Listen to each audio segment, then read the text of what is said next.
World News in 5. Right now.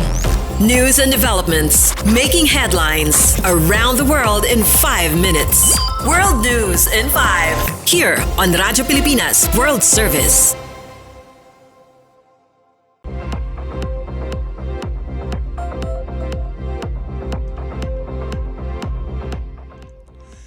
Good day. This is World News in 5 here on Radyo Pilipinas World Service.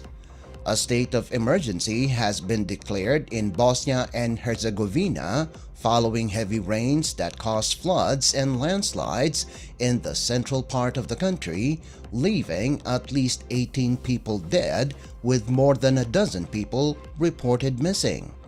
According to BBC, 2 bodies were found in the village of Donja Jablanica, situated in between the capital city of Sarajevo and Mostar.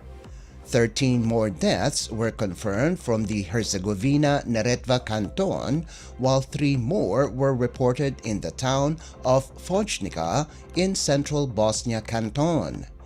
Development Minister Vojin Mijatovic appealed for calm while search and rescue operations continue to find those unaccounted for. Support teams from neighboring countries of Serbia, Croatia, and North Macedonia had arrived to help, while other European Union countries were also sending aid to the Southeast European country.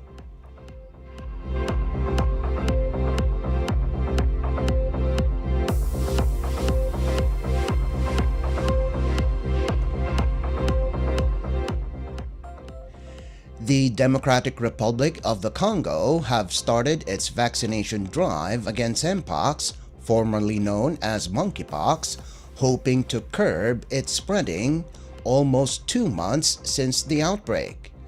A total of 265,000 doses of the vaccines donated by the European Union and the United States were initially given to citizens of North Kivu Province's capital city of Goma, where hospitals are trying to contain a new and possibly more infectious strain of the disease.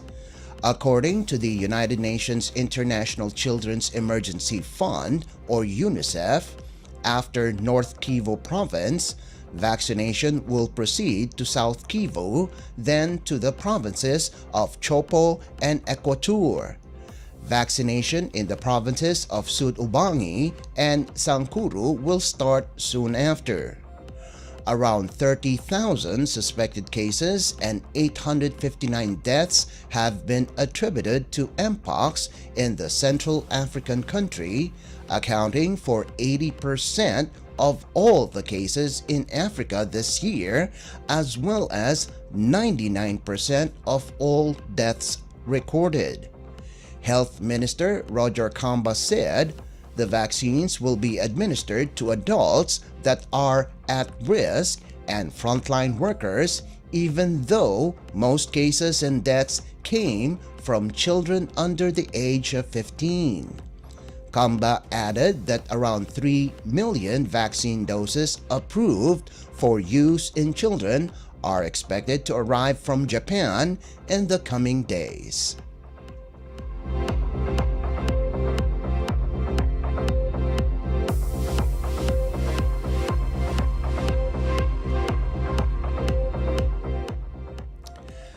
And news from the Philippines Foreign Service Post, the Philippine Consulate General in Istanbul, the Philippine Embassy in Ankara, and the Bogazici University Political Science and International Relations Club, or BUPOLS, with the support of the Bogazici University, organized an event entitled Talk on the Relevance of the Rule of Law in the South China Sea, the Philippine Experience in the South China Sea arbitration case, held at the Demir Demirhil Hall of Bogazici University.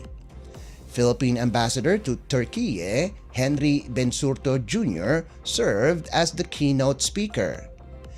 In her opening remarks, Consul General Sherlene Manankil emphasized how the geopolitical dynamics of the South China Sea may seem distant from the everyday lives of those living in the Marmara region, but their implications are crucial not just to regional but global peace. For the Philippines, the United Nations Convention on the Law of the Sea, or UNCLOS, and the binding 2016 Arbitral Award are the twin anchors of foreign policy.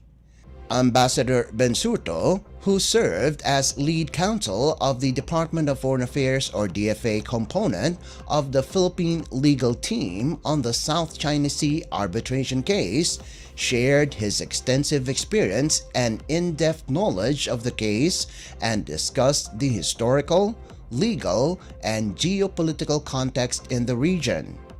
Ambassador Bensurto concluded his talk by discussing the proposed way forward, the Zone of Peace, Freedom, Friendship, and Cooperation, or ZOPFFC, which was officially submitted by the Philippines to the Association of Southeast Asian Nations, or ASEAN, in 2011. In the areas that remain disputed between claimant states, there may be a joint cooperation area governed by a code of conduct agreed upon by the parties. This timely discussion reinforced the Philippines' commitment to upholding the rule of law and contributed to raising awareness of the situation in the South China Sea in the international arena. The activity also forms part of the Embassy and the Consulate General's commemoration of the 2024 Maritime and Archipelagic Nation Awareness Month, or MANAMO.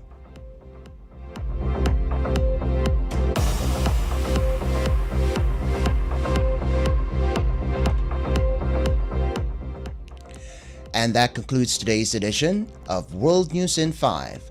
For Radyo Pilipinas World Service, this is Leo Magpayo. Good day. World News in 5. Right now. News and developments making headlines around the world in 5 minutes. World News in 5. Here on Radyo Pilipinas World Service.